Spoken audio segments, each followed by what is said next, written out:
पौराणिक एवं प्रचलित श्री गणेश कथा के अनुसार एक बार देवता कई विपदाओं में घिरे थे।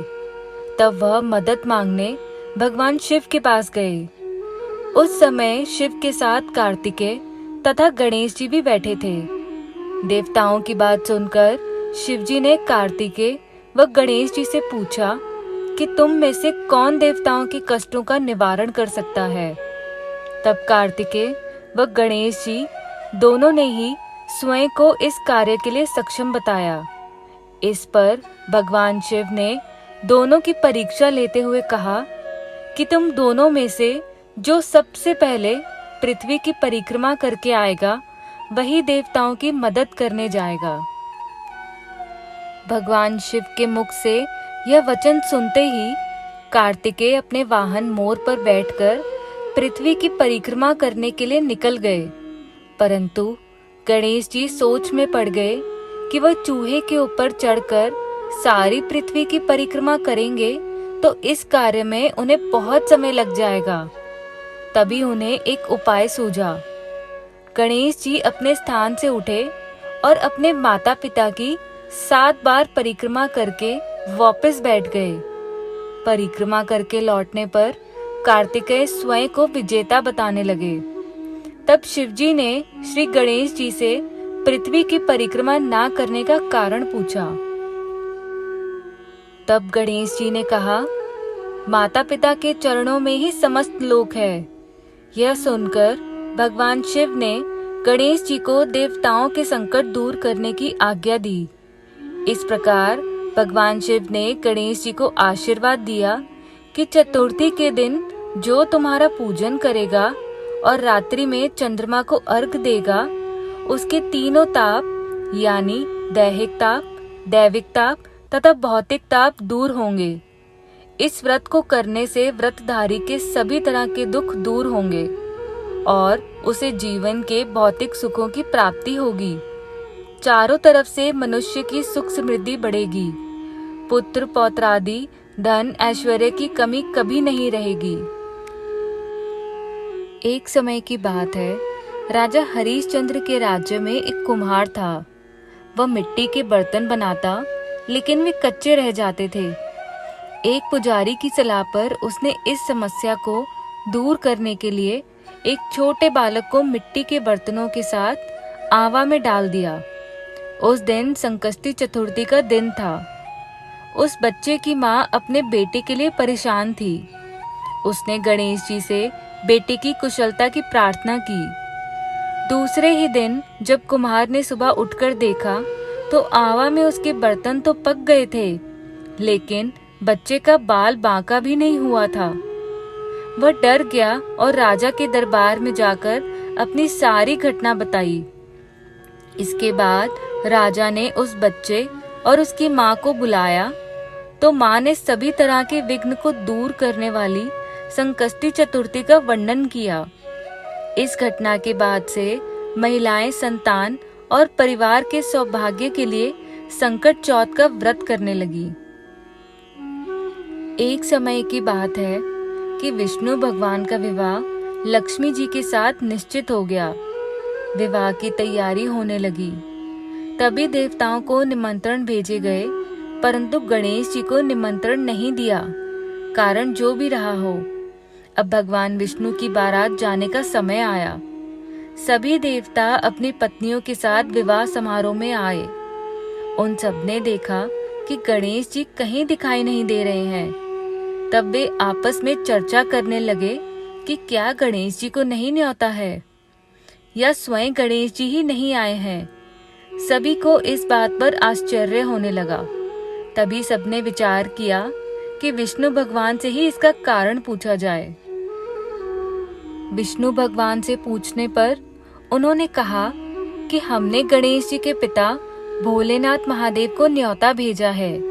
यदि गणेश जी अपने पिता के साथ आना चाहते तो आ जाते। अलग से न्योता देने की कोई आवश्यकता भी नहीं थी। दूसरी बात यह है कि उनको 1.25 मून मूंग, 1.25 मन चावल, 1.25 मन घी और 1.25 मन लड्डू का भोजन दिन भर में चाहिए। यदि गणेश जी नहीं आएंगे तो कोई बात नहीं, दूसरे के घर जाकर इतना सारा खाना पीना अच्छा भी नहीं लगता। इतनी वार्ता कर ही रहे थे कि किसी एक ने सुझाव दिया, यदि गणेश जी आ भी जाएं तो उनको द्वारपाल बनाकर बैठा देंगे कि आप घर की याद रखना। आप तो चूहे पर बैठकर धीरे धीरे चलोगे तो बारात से बहुत पीछे रह जाओगे। यह सुझाव भी सबको पसंद आ गया, तो विष्णु भगवान ने भी अपनी सहमति दे दी। होना क्या था कि इतने में गणेश जी वहां आ पहुंचे और उन्हें समझा बुझाकर घर की रखवाली करने के लिए बैठा दिया। बारात वहां से चल दी। तब नारद जी ने देखा कि गणेश जी तो दरवाजे पर ही बैठे हुए हैं, तो वे गणेश जी के पास गए और रुकने का कारण पूछा। गणेश जी कहने लगे कि विष्णु भगवान ने मेरा बहुत अपमान किया है।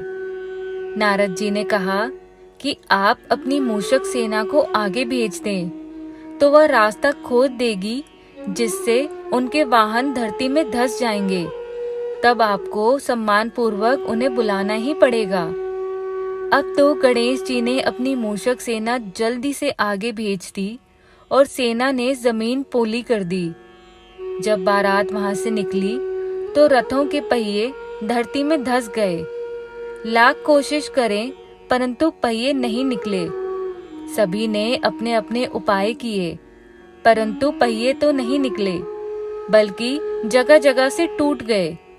किसी की समझ में नहीं आ रहा था कि अब क्या किया जाए। तब नारद जी ने कहा, आप लोगों ने गणेश जी का अपमान करके अच्छा नहीं किया। यदि उन्हें मनाकर लाया जाए तो आपका कार्य सिद्ध हो सकता है और यह संकट भी टल सकता है। शंकर भगवान ने अपने दूत नंदी को भेजा और वे गणेश जी को लेकर आए। गणेश जी का आदर सम्मान के साथ पूजन किया। तब कहीं रथ के पहिए निकले। अब रथ के पहिए निकल तो गए, परंतु वे टूट फूट गए, तो उन्हें सुधारे कौन? पास के खेत में खाती काम कर रहा था, उसे बुलाया गया। खाती अपना कार्य करने के पहले श्री गणेशाय नमः कहकर गणेश जी की वंदना मन ही मन में करने लगा। देखते ही देखते खाती ने सभी पहियों को ठीक कर दिया। तब खाती कहने लगा कि हे देवताओं, आपने सर्वप्रथम गणेश जी को नहीं मनाया होगा और ना ही उनका पूजन किया होगा, इसलिए तो आपके साथ यह संकट आया है।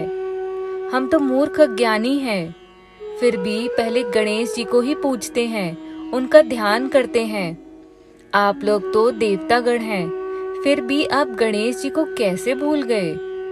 अब आप लोग भगवान श्री गणेश जी की जय बोलकर जाएं, तो आपके सब काम बन जाएंगे और कोई संकट भी नहीं आएगा।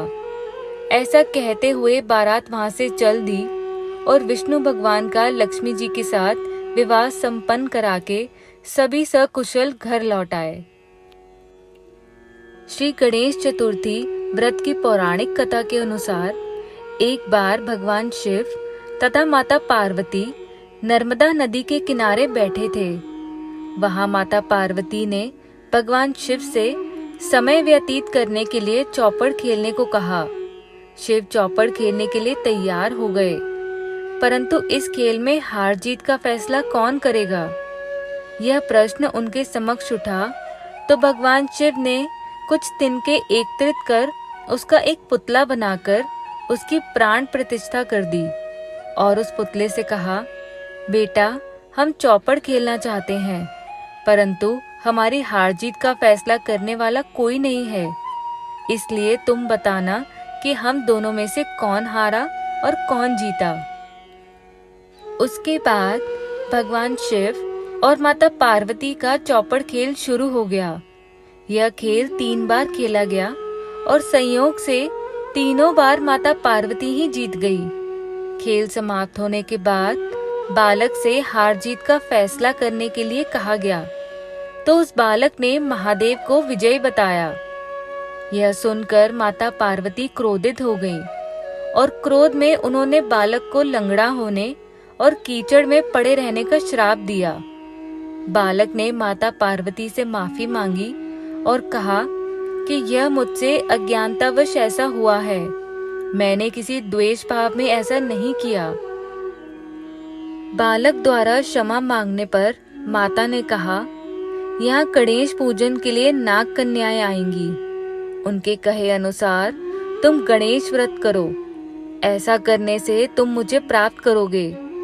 यह कहकर माता पार्वती भगवान शिव के साथ कैलाश पर्वत पर चली गई। 1 वर्ष के बाद उस स्थान पर नाग कन्याएं आई।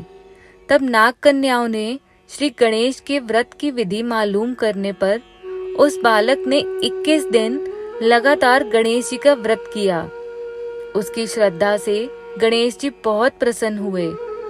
उन्होंने बालक को मनवांछित फल मांगने के लिए कहा।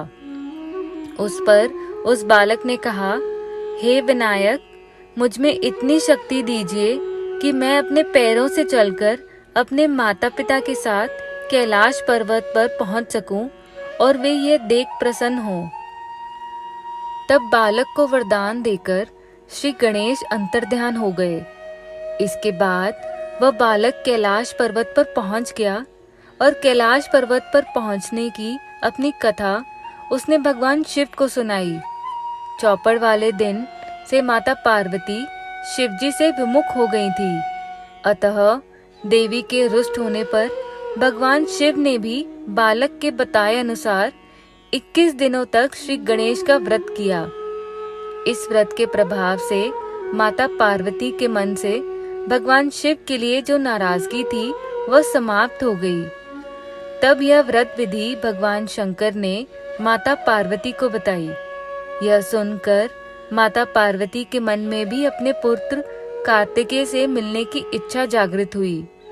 तब माता पार्वती ने भी 21 दिनों तक श्री गणेश का व्रत किया तथा दूर्वा, फूल और लड्डुओं से गणेश जी का पूजन अर्चन किया। व्रत के 21वें दिन कार्तिकेय स्वयं माता पार्वती जी से आ मिले। उस दिन से श्री गणेश चतुर्थी का यह व्रत समस्त मनोकामनाओं की पूर्ति करने वाला व्रत माना जाता है। इस व्रत को करने से मनुष्य के सारे कष्ट दूर होकर मनुष्य को समस्त सुख सुविधाओं की प्राप्ति होती है।